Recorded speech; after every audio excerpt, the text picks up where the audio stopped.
आपण पाहत आहात स्वराज्य न्यूज, सत्य हेच जे तुमच्या समोर।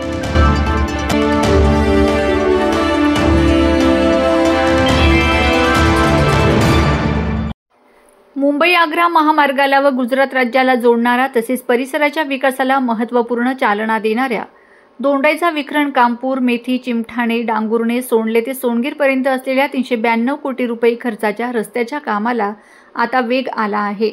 राज्याचे पणन मंत्री व राजशिष्टाचार मंत्री तथा जिल्ह्याचे पालकमंत्री जयकुमार रावल यांच्या हस्ते या 36 किलोमीटर लांबीच्या कॉन्क्रीट रस्त्याच्या अंतिम टप्प्यातील लेयर कामाचा शुभारंभ करण्यात आला। या रस्त्यामुळे दोंडाईचा ते सोनगीर प्रवासाचा वेळ केवळ अर्ध्या तासावर येणार असल्याने नागरिकांमधून समाधान व्यक्त होत आहे। या 36 किलोमीटर लांबीच्या रस्त्याचे 10 मीटर रुंदीकरण होणार असून त्यातील 7 मीटरचा मुख्य मार्ग हा पूर्णतः कॉन्क्रीटचा असेल। या प्रकल्पात 9 बस स्थानके, 1 मोठा पूल, 15 लहान पूल, 1 ब्रिज आणि बंधारा, रस्त्याच्या दोन्ही बाजूंना कॉन्क्रीटच्या गटारांचा समावेश आहे। समृद्धी महामार्गाचा दर्जाप्रमाणेच हे काम होत आहे। कामाच्या दर्जाबाबत नामदार रावल यांनी अधिकाऱ्यांना स्पष्ट सूचना दिल्या आहेत। ते म्हणाले की कामाच्या गुणवत्तेत कोणतीही तडजोड स्वीकारली जाणार नाही। हा रस्ता दीर्घकाळ टिकावा यासाठी सर्वोत्तम दर्जा सुनिश्चित करावा। प्रसंगी कृषी उत्पन्न बाजार समितीचे सभापती नारायण पाटील, धुळे मनपाचे माजी महापौर चंद्रकांत सोनार, भाजपा शहर अध्यक्ष जितेंद्र गिरासे, मुंबई बाजार समितीचे संचालक जिजाबराव पाटील, रावसाहेब गिरासे, भाजपा तालुका अध्यक्ष दीपक बागल, बांधकाम विभागाचे कार्यकारी अभियंता संदीप पंडागळे, मनीष वाघ, संजय सूर्यवंशी, हेमंत गोसावी, पंचायत समिती सभापती रणजित गिरासे, माजी नगराध्यक्ष विक्रम पाटील, माजी नगरसेवक हितेंद्र महाले, डॉक्टर राजेश मुणोत, माजी बांधकाम सभापती निखिल जाधव, माजी नगरसेवक, प्रमुख पदाधिकारी, कार्यकर्ते आणि नागरिक उपस्थित होते। आपल्याला एशियन डेव्हलपमेंट बँकमध्ये महाराष्ट्रामध्ये 288 आमदारांपैकी आणि जवळपास 42 मंत्रीपैकी फक्त 44 जॉब्स हे महाराष्ट्रामध्ये झाले आणि त्याच्यामध्ये धुळे जिल्ह्यामध्ये 3 जॉब झाले। खानदेशामध्ये मोठ्या प्रमाणात आपल्याला काम मिळालं। साधारणतः 250 कोटी रुपयाचा 35 किलोमीटरचा हा कॉन्क्रीटीकरणाचा रोड आहे आणि त्या कॉन्क्रीटीकरण रोडचा अंतिम लेअर, शेवटचा लेअर, फायनल लेअर याचा आज आपल्या सगळ्यांच्या साक्षीने पूर्ण 36 किलोमीटरचा रोड हा पूर्ण तयार होणार आहे। सुंदर असं कॉन्क्रीट राहील, त्याला दोन्ही बाजूनी स्लोप राहील आणि पुढच्या 20-30 वर्षापर्यंत आता आपल्याला कुठली अडचण येणार नाही आणि अगदी आपण अर्ध्या तासामध्ये दोंडाईच्या पासून सोनगीरला पोहोचू आणि सोनगीरहून मुंबईला 5.5 तासामध्ये आपण पोहोचू शकतो आणि समृद्धी मार्गमुळे अजून म्हणजे साधारणतः 5.5 तासामध्ये देशाच्या राज्याच्या आर्थिक राजधानीला, देशाच्या आर्थिक राजधानीला आपण म्हणजे पोहोचू शकतो। हा जो आपला चिमठाणेपासून तर आपला जे डांगुर्ण्यापर्यंत खड्ड्यामध्ये रस्ता, रस्त्यामध्ये खड्डे असे अनेक गोष्टी केल्या, त्याला किती दुरुस्त केलं, अडचण यायची। आता हे सगळा विषय ना संपणार है, कॉम्प्रोमाइज नहीं और वक्त पे होगा ऐसी अपेक्षा व्यक्त। चाळीसगाव तालुक्यातील वाघळे येथील शेठ कुंदनमल इंदरचंद राखा माध्यमिक विद्यालय व PD Sonawane English medium school येथे दिनांक 14 जुलै 2025 रोजी मुलांची सुरक्षा व व्यसनमुक्ती या विषयावर चाळीसगाव ग्रामीण पोलीस स्टेशनचे प्रभारी सहाय्यक पोलीस निरीक्षक शंकर मोटेकर यांनी विद्यार्थी व विद्यार्थिनी यांना मार्गदर्शन केले। विद्यार्थिनींनी आपल्या सभोवताली असणाऱ्या लोकांना कसे ओळखावे, आपली सुरक्षा स्वतः कशी करावी, स्वतः सेल्फ डिफेन्स बाबतचे प्रशिक्षण घेऊन स्वतःची सुरक्षा कशी करावी, गुड टच, बॅड टच ओळखून आपल्या पालकांशी या विषयावर मनमोकळेपणे बोलावे। तसेच विद्यार्थ्यांना वाहतूक नियमांचे महत्त्व सांगून व्यसनमुक्तीबाबत माहिती दिली। घरातून अथवा शाळेतून मुली पळून गेल्यानंतर, मिसिंग झाल्यानंतर दाखल होणारे गुन्हे व त्याचे होणारे परिणाम याबाबत माहिती सांगून अल्पवयीन वयात लग्न न करण्याबाबत सांगण्यात आले। तसेच मुलांमध्ये निर्माण झालेली व्यसनाधीनता व त्याचे होणारे परिणाम याबाबत माहिती देण्यात आली। यावेळी शाळेतील विद्यार्थी व विद्यार्थिनी, मुख्याध्यापक शेखर देशमुख, मुख्याध्यापक किशोर कदम व शिक्षक उपस्थित होते। साक्री शहरातील जिल्हा परिषदेची प्राथमिक केंद्र शाळा नामांकित शाळा म्हणून ओळखली जाते, पण सध्या अतिक्रमणाने वेढली गेली आहे। शाळेच्या प्रवेशद्वाराजवळच गटारीचे पाणी साचून राहण्याचे साम्राज्य, तसेच शाळेच्या छतावरील कौले कुठली असून पावसाळ्यावेळी वर्गामध्ये पाणी गळताना आढळते। संरक्षण भिंत तसेच काटेरी कुंपण नसल्यामुळे व प्रवेशद्वार सदैव खुले असल्यामुळे व्यसनाधीन तरुणांचा आणि टवाळखोरांचा शालेय परिसरात पत्त्यांचा डाव रंगतो। शाळेच्या प्रवेशद्वाराजवळ नियमित सांडपाणी तसेच पावसाचे पाणी साचत असून दुर्गंधीही पसरते। नगरपंचायतीचे सदर शाळेकडे दुर्लक्ष आहे। ही शाळा नगरपंचायतीच्या इमारतीपासून 100 फुटापेक्षाही कमी अंतरावर आहे, परंतु नगरपंचायतीमध्ये सध्या सत्ता संघर्षाचा खेळ सुरू आहे। त्यामुळे पदाधिकाऱ्यांचे आणि मुख्य अधिकाऱ्यांचे बालकांचे मूलभूत शैक्षणिक हक्काचे भौतिक सुविधांकडे पूर्णपणे दुर्लक्ष झालेले दिसते। संबंधित शाळा जिल्हा परिषदेची असली तरी शैक्षणिक बाबी वगळता बहुतेक सुविधांची जबाबदारी नगरपंचायतीकडे वर्ग करण्यात आली आहे। मात्र सोयीसुविधांचा अभाव असलेल्या या शाळेकडे नगरपंचायत प्रशासनाने पूर्णपणे डोळेझाक केलेली दिसते। या शाळेत 1ली ते 4थी या वर्गाचे 132 विद्यार्थी शिक्षण घेतात, तर 3 ते 6 वयोगटातील 300 पेक्षा अधिक बालके अंगणवाडीच्या 5 वर्गात बसत असून पूर्व प्राथमिकचे धडे गिरवतात।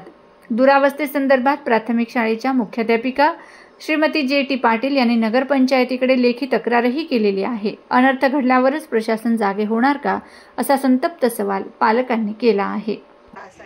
म्हणजे तिकडनं अतिक्रमण जास्त आहे आणि इकडे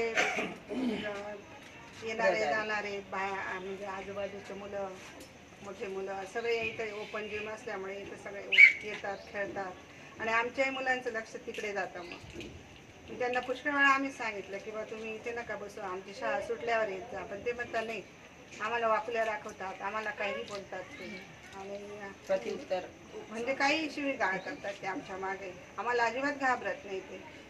पाण्याची पण सुविधा नाही इथं, ते तिकडे बोरिंगचा नळ आहे पण तिथेही आम्हाला बोरिंग चालू करायला जावं लागतं, तिथे अर्धा तास द्यावा लागतो आम्हाला पाणी भरण्यासाठी। बरेच कौले फुटलेले आहेत आणि स्वच्छता वगैरे नाही आहे आणि पोरांना प्यायला पाणी पण नाही आहे। त्याबद्दल आम्हाला कुतूहल वाटत होते की इथं काहीतरी सुधारणा व्हावी आणि मुलं वेळेवर रोज शाळेत यावे हे सगळ्या पालकांना सांगतो। पण पहिली गोष्ट म्हणजे इथं स्वच्छता, बिल्डिंगची दुर्व्यवस्था ही तुम्ही बघू शकता। कौले फुटलेले, पत्रे तुटलेले, पत्रे असे ते वाकून गेलेले ते सगळे पत्रे। अजून बरेच गोष्टी इकडे संरक्षण भिंत नाही आहे, गेट मोकळं राहतं, हा नेहमीचा वापरण्याचा रस्ता, मुलं येऊन बसतात, दारू, सिगरेट, गांजा, पत्ते हे खेळत बसतात या उद्यानवर। इकडे सगळे ते लेडीज लोक असतात, लेडीज शिक्षक असतात, ते बोलणार तर किती बोलणार आहेत त्यांना, ते एकटे शिक्षक घेऊन जातात, ते काही बोलायला गेल्यावर त्यांना पण काही पण शिवाय देतात, काही पण बोलतात, दिवसा दादागिरी, दिवसा येऊन इथं पत्ते खेळतात, दारू पितात, संध्याकाळचं अजून वेगळंच असतं म्हणे असे टीचर लोक बोलले। आणि ही जी भिंत आहे, हे जे अतिक्रमण आहे जिममध्ये आलं आहे शाळेत, ते पूर्ण काढायला पाहिजे आणि जी संरक्षण भिंत आहे ते पूर्ण ते टाकायला पाहिजे, एवढेच आमची विनंती। बघितले वर्ग बघितले पण बरेच वर्गांना जेव्हा वरती बघितले कौले फुटलेले, ते कौले केव्हा पण मुलांच्या अंगावर पडू शकतात। भिंतींना तडे, दगडाची भिंतींना तडे काही वर्षापासून त्या शाळा नशेत असे होते, पण तरीसुद्धा काही सुधारणा झालेली नाही अजून। आणि जेव्हा ते कौले ज्यांच्या अंगावर पडतील, जेव्हा मुलांना काही गंभीर इजा होईल किंवा काही कमी जास्त होईल। दिनांक 1 नोव्हेंबर 2005 पूर्वी नियुक्त व 2005 नंतर 100% अनुदानावर आलेल्या शिक्षक व शिक्षकेतर कर्मचाऱ्यांना 1982 ची जुनी पेन्शन लागू होण्यासाठी महाराष्ट्र शासनातर्फे सर्वोच्च न्यायालयात सादर करण्यात आलेल्या सकारात्मक शपथपत्राची प्रत मिळण्याबाबत लवकरात लवकर जुनी पेन्शन योजना लागू करण्याबाबत जिल्हाधिकाऱ्यांना निवेदन देण्यात आले व त्या निवेदनाच्या प्रती माननीय श्री देवेंद्रजी फडणवीस मुख्यमंत्री, माननीय एकनाथजी शिंदे व माननीय अजितदादा पवार उपमुख्यमंत्री, माननीय श्री दादाजी भुसे शिक्षण मंत्री महाराष्ट्र यांना पाठविण्यात आल्या आहेत। महाराष्ट्र राज्य जुनी पेन्शन फोर कमिटी व शिक्षण संघर्ष संघटनेच्या अध्यक्ष डॉक्टर संगीता शिंदे यांनी दिनांक 8 जुलै रोजी अधिवेशन काळात माननीय शिक्षण मंत्री दादाजी भुसे साहेब यांनी आश्वासित केले होते व महाराष्ट्र शासनातर्फे सर्वोच्च न्यायालयात सकारात्मक शपथपत्र देण्यात आले होते व जुनी पेन्शन योजना संदर्भात लवकरात लवकर कारवाई करण्यात येईल। तसेच 7 व 8 जुलै रोजी आझाद मैदान येथे झालेल्या आंदोलनात मंडळात सोबत आज पूर्ण विचार शिक्षण मंत्री दादाजी भुसे साहेबांनी केला होता व माननीय शिक्षण राज्यमंत्री पंकजी भोयर साहेब यांनी सभागृहात सुद्धा असेच मत व्यक्त केले। परिणामी शिक्षण मंत्र्यांच्या शब्दाला मान देऊन दिनांक 14 व 15 जुलै रोजी नियोजित आंदोलन स्थगित करण्यात आले आहे। परंतु सकारात्मक शपथपत्राची प्रत मिळावी, त्यात नेमके काय असेल हे जाणून घेण्याची उत्सुकता शिक्षण संघर्ष संघटना व जुनी पेन्शन कोर कमिटी यांच्या पदाधिकाऱ्यांना व राज्यातील बांधवांना आहे। मी श्री शांताराम कदम 1 नोव्हेंबर 2005 पूर्वी नियुक्त विना अनुदानित औषध अनुदानित आणि 2005 नंतर 100% झालेल्या शाळा वर्ग तुकडीवरील आमचे सर्व कर्मचारी शासनाने 31 ऑक्टोबर 2010ला शासन निर्णय काढून आमची 1982 ची जुनी पेन्शन योजना आमच्यापासून डिस्काउंट दिलेली आहे। तर आम्ही सर्व शिक्षण विभागातील माध्यमिक प्राथमिक उच्च माध्यमिक शाळेतील सर्व मुख्याध्यापक शिक्षक शिक्षकेतर कर्मचारी यांची नियुक्ती ही 1 नोव्हेंबर 2005 पूर्वीची असून शासनाने टप्पा अनुदान हे उशिराने दिलेले आहे। तो त्याच्यात आमच्या कर्मचाऱ्यांचा कुठलाही दोष नसताना आम्हाला पेन्शनपासून वंचित ठेवलं आहे। तर शासनाला आमची एकच विनंती आहे की आमची हक्काची 1982 ची जुनी पेन्शन योजना ही आम्हाला मिळालीच पाहिजे। म्हणून आम्ही 1 नोव्हेंबर 2005 पूर्वी नियुक्त विना अनुदानित औषध अनुदानित 2005 नंतर 100% झालेल्या शाळा वर्ग तुकडीवरील सर्व मुख्याध्यापक शिक्षक शिक्षकेतर कर्मचारी यांनाही आमच्या हक्काची जुनी पेन्शन योजना मिळालीच पाहिजे। याच्यासाठी मी आज महाराष्ट्र जिल्हाधिकारी महोदय यांना निवेदन देत आहोत आणि तदनंतर शासनाने जे ॲफिडेव्हिट कोर्ट सुप्रीम कोर्टामध्ये दाखल केलं आहे ते ॲफिडेव्हिटची प्रत आमच्या सर्व संघटनांच्या प्रतिनिधींना संघटनेला मिळाली पाहिजे, कारण शासनाने कोणतं ॲफिडेव्हिट सादर केलं हे आम्हाला कळायला पाहिजे।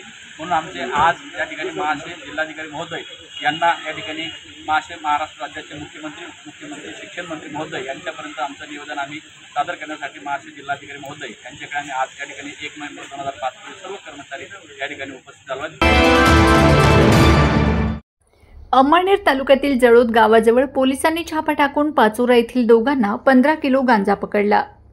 त्यांच्यावर गुन्हा दाखल करण्याचे काम उशिरापर्यंत सुरू होते। पोलिसांना मिळालेल्या माहितीनुसार पोलीस निरीक्षक दत्तात्रय निकम, API रवींद्र पिंगळे, सुनील नागरे, अमोल पाटील, गणेश पाटील, जितेंद्र निकुंबे, प्रशांत पाटील, सुनील पाटील यांनी ही कारवाई केली। आरोपी महेश कैलास पाटील, नितीन शरद गोंड यांना ताब्यात घेतले। रात्री उशिरापर्यंत गुन्हा नोंदवण्याची कारवाई सुरू होती। चाळीसगाव मराठा सेवा संघाने संभाजी ब्रिगेडचे अध्यक्ष प्रवीण गायकवाड यांच्यावर अक्कलकोट येथे धक्काबुक्की करत तोंडाला काळं फासणाऱ्या प्रसारमाध्यमातून माहिती मिळालेल्या गुंड प्रवृत्तीच्या काटे व त्यांच्यासोबत असलेल्या कार्यकर्त्यांवर कठोर कारवाई करावी या संदर्भात निषेध नोंदवत तहसीलदार साहेबांकडे निवेदन देण्यात आले। अजूनही त्यातील काही आरोपी फरार आहेत, त्यांनाही अटक करून कारवाई करण्याची मागणी केली आहे। यावेळी उपस्थित जळगाव जिल्हा उपाध्यक्ष हर्षल पाटील, ज्येष्ठ प्रमुख मार्गदर्शक प्रदीप देशमुख, गोरख वाघ, तालुका अध्यक्ष कुणाल पाटील, अध्यक्ष विलासराव पाटील, डॉक्टर अजय पाटील, निलेश पाटील, योगेश पाटील, नितीन पाटील, डॉक्टर किशोर निकम हे उपस्थित होते। धुळे तालुक्यातील वेल्हाणे येथे माध्यमिक विद्यालय वेल्हाणे शाळेच्या विद्यार्थ्यांनी व शिक्षकांनी वृक्षदिंडी काढली होती। ही वृक्षदिंडी गावातील मुख्य रस्त्याने काढून गावात वृक्ष लागवडीचा संदेश विद्यार्थ्यांकडून देण्यात आला। या वृक्षदिंडीनंतर गावातील मुख्य चौकात वृक्ष लागवडीसाठी संदेश आणि नाटिका सादर करण्यात आली। रामकृष्ण हरी, ज्ञानोबा माऊली तुकाराम, झाडे लावा झाडे जगवा, एक पेड माँ के नाम या घोषणा देत वृक्षदिंडीने सर्वांचे लक्ष वेधून घेतले। या वृक्षदिंडीत अग्रस्थानी महाराष्ट्राचा वारकरी पोशाख परिधान केलेले विद्यार्थी सहभागी होते। यानंतर माध्यमिक विद्यालय वेल्हाणे येथे वृक्ष लागवड कार्यक्रम पालकांच्या उपस्थितीत घेण्यात आला। यावेळी विद्यालयाचे मुख्याध्यापक RS सोनवणे, उपशिक्षक MK मराठे, MD Ahire, SB Sonawane, SA Patil, DD Thackeray व इतर शिक्षकवृंद आणि कर्मचारी उपस्थित होते। यावेळी मुख्याध्यापक RS सोनवणे व उपशिक्षक MK मराठे यांनी वृक्ष लागवडीचा संदेश दिला। आमच्या माध्यमिक विद्यालय वेल्हाणे या शाळेने आज एक चांगला उपक्रम हाती घेतलेला होता। आम्ही वृक्षदिंडी काढली। भारत सरकारने जे काही संकल्पना केलेली आहे त्या संकल्पनेनुसार त्या ठिकाणी एक माँ पेड़ के नाम यासाठी आम्ही वृक्षदिंडी काढली आणि ग्रामस्थांमध्ये जनजागृती करून जास्तीत जास्त वृक्षांची लागवड करून हा निसर्ग कसा आपल्याला वाचवता येईल या संदर्भात आम्ही एक मोठी मोहीम या ठिकाणी हाती घेतली आणि वृक्षदिंडी या ठिकाणी काढली होती। माननीय नरेंद्र मोदीजी साहेब यांनी मागच्या वर्षी 5 जून या जागतिक पर्यावरण दिनाच्या निमित्ताने आपल्या देशाला आव्हान केलेलं होतं, एक उपक्रम दिलेला होता, एक पेड माँ के नाम। तर एक उपक्रम न राहता हे जनआंदोलन झालेलं आहे। सर्व ग्रामस्थ, विद्यार्थी मोठ्या प्रमाणामध्ये झाडं लावत आहे. तर त्यासाठी आम्ही पालकांना विद्यार्थ्यांना प्रोत्साहित करण्यासाठी वृक्षदिंडीचं आयोजन केलेलं आहे. मोठ्या संख्येने या ठिकाणी पालकांनी भाग घेतला आणि या ठिकाणी निश्चय केला की आपल्याकडे कुठे मोकळी जागा असेल, शेताच्या बांधावर, गाईच्या गोठ्यामध्ये एक तरी झाड आपण लावलं पाहिजे, अशा प्रकारचा संकल्प त्यांनी केलेला आहे.